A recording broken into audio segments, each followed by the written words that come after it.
How does Legolas never run out of arrows? We see him throughout the Lord of the Rings films constantly shooting arrows from his bow and seemingly never running out. But this is impossible, right? He must run out of arrows at some point, so why doesn't he? Well, I'm here to tell you that he does, in fact, run out of arrows. There are a few times in the books that Tolkien mentions specifically that Legolas has run out of arrows and has to collect some more. In the Breaking of the Fellowship chapter, Gimli and Legolas make their way through the trees towards Aragorn, kneeling beside Boromir. Gimli is holding his axe and Legolas is holding his long knife because all of his arrows were spent. And later on, Legolas himself says, "And I will take all the arrows that I can find, for my quiver is empty." And then he searches the ground and collects any undamaged arrows that he can find. Another instance of Legolas running out of arrows and needing to find more happens in the Helm's Deep chapters. He says, "Now I must grope for spent arrows, all mine are gone." Tolkien makes it very clear that Legolas does in fact run out of arrows and that the way he keeps stocked up is just by taking undamaged and usable arrows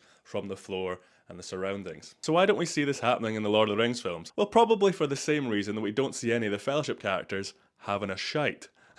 We know that they must have shites because they eat and they drink, but we never see them have a shite. But that doesn't make us think that these characters never have a poo. So the decision not to show Legolas just going around picking up any undamaged arrows to refill his empty quiver is because it's not really necessary. We can assume that Legolas runs out of arrows off screen and then gathers any undamaged arrows and restocks his quiver. Though in the final Hobbit film, The Battle of the Five Armies, we actually do see Legolas run out of arrows. Eventually he runs out of arrows because of the position he's in. There are no arrows around him that he can pick up and keep shooting, so he has to change tack. He pulls out his sword, jumps down, and has to get close to fight.